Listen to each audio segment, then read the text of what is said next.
Hải Phát Invest lại bị cư dân The Vesta tố cáo lừa đảo. Ban quản trị chung cư The Vesta đề nghị Hải Phát Invest không phá sân chơi để làm bãi đỗ xe. Ban quản trị chung cư The Vesta, phường Phú Lãm, quận Hà Đông, Hà Nội vừa kiến nghị Sở Xây dựng Hà Nội, Ủy ban Nhân dân quận Hà Đông và Ủy ban Nhân dân phường Phú Lãm xem xét tạm dừng thi công bãi đỗ xe và nghiên cứu phương án cho phép cư dân được giữ lại khu vui chơi cho trẻ em như hiện tại.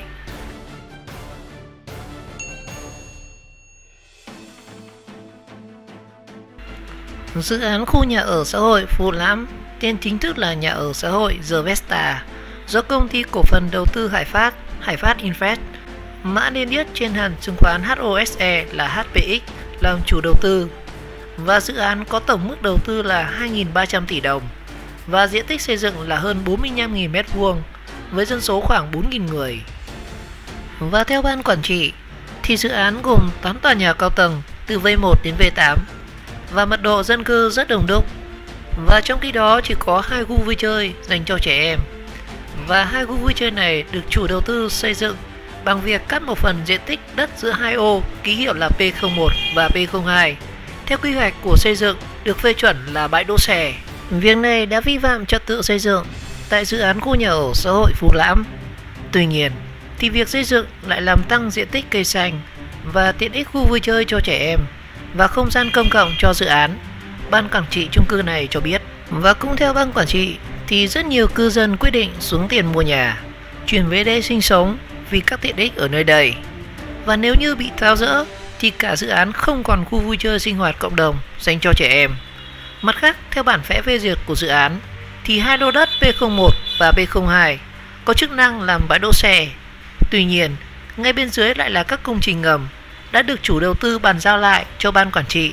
và cư dân quản lý, đó chính là bể phốt, bể tách mỡ và bể chứa nước ngầm của các tòa nhà. Và thời gian gần đây thì ban quản trị cho biết đã bắt đầu xuất hiện các sự cố như là bục đường ống nước thải, bể mỡ rò rỉ và trào lên cả sân, bể phốt cũng bị rò rỉ bốc mùi và bể nước có dấu hiệu rạn nứt.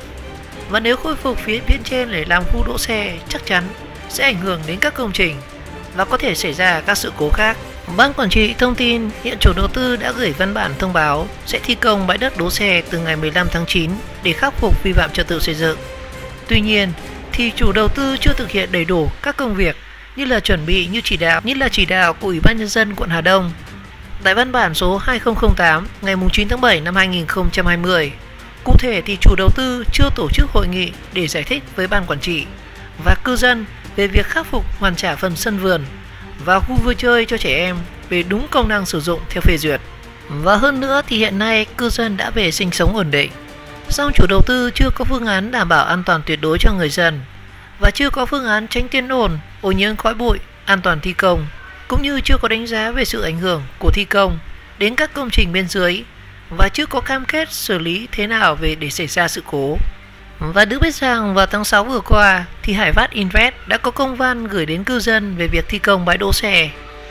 Và Hải Phát nêu rằng tại thời điểm xây dựng dự án The Vesta với mong muốn đem đến cho cư dân nhiều tiện ích và không gian sống nhiều cây xanh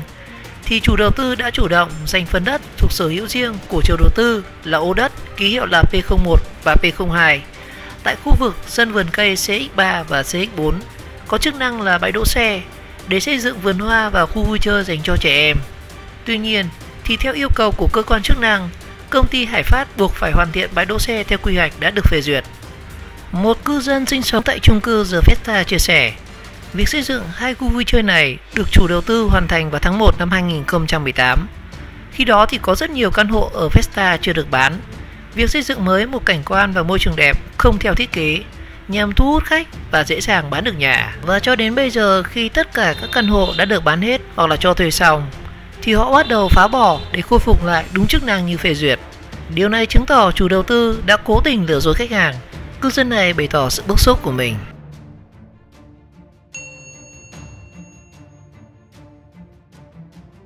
Vụ phá sân chơi làm bãi đỗ xe, Hải Phát Invest nói rằng sẽ xây sân chơi khác thay thế nếu được cho phép.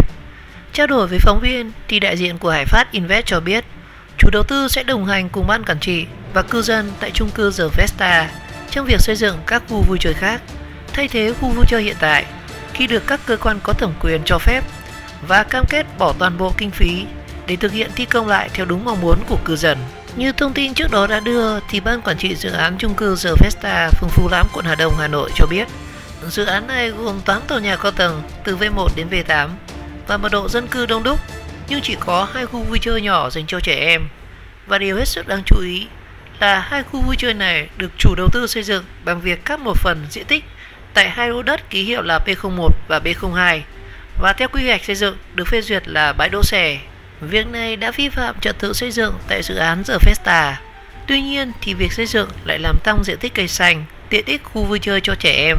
và không gian công cộng cho dự án, ban quản trị này cho biết. Và được biết, theo bản vẽ phê duyệt của dự án thì 2 lô đất P01 và P02 có chức năng là bãi đỗ xe.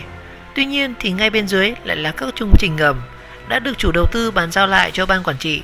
và cư dân quản lý, gồm có bể phốt, bể tách mỡ và bể chứa nước ngầm tại các tòa nhà. Và theo đại diện của chủ đầu tư, cuối tháng 7 năm 2020 thì Hải Phát đã mời ban quản trị tham gia cuộc họp về vấn đề khắc phục hoàn trả phần sân vườn và sân chơi trẻ em đã xây dựng trên lô đất P01 và P02 theo đúng yêu cầu của Ủy ban nhân dân quận Hà Đông.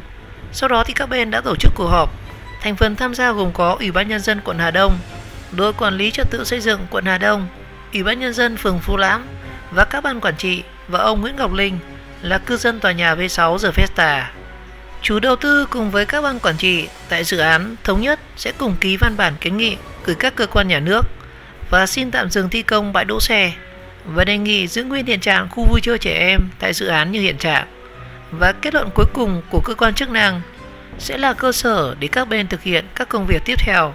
đại diện của Hải Phát chia sẻ. Và trả lời thêm với phóng viên thì chủ đầu tư Hải Phát cho biết sẽ đồng hành cùng các ban quản trị và cư dân trong việc tiếp tục xin phép các cơ quan chức năng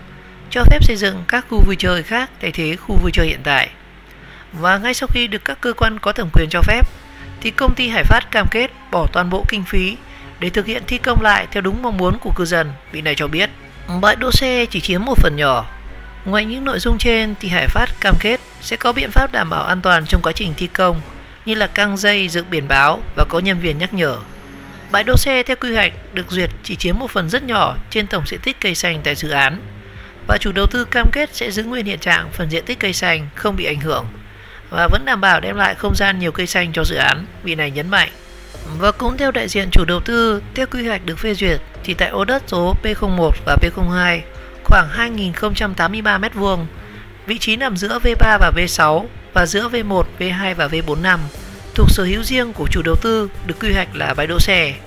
Tuy nhiên thì trong quá trình triển khai các hạng mục cảnh quan sân vườn, hạng mục sau cùng của dự án, thì chủ đầu tư nhận thấy đây là dự án có quy mô lớn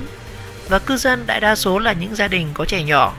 Vì vậy chủ đầu tư đã điều chỉnh một phần bãi đỗ xe thành khu cảnh quan chung có lắp đặt một số dụng cụ vui chơi cho trẻ em thô sơ để tăng thêm không gian vui chơi cho trẻ nhỏ. Và đáng chú ý, chủ đầu tư cho biết đã rất nhiều lần cùng với các ban quản trị gửi công văn lên các sở ban ngành để xin giữ lại hiện trạng khu vui chơi sân vườn nhưng không được chấp thuận. Ngày 8 tháng 9 năm 2020, thì Ủy ban nhân dân quận Hà Đông đã ra văn bản số 2750 về việc đôn đốc chủ đầu tư thực hiện khắc phục hoàn trả về đúng công năng sử dụng tại ô đất P01 và P02 trước ngày 15 tháng 9. Đại diện Hải Phát thông tin thêm.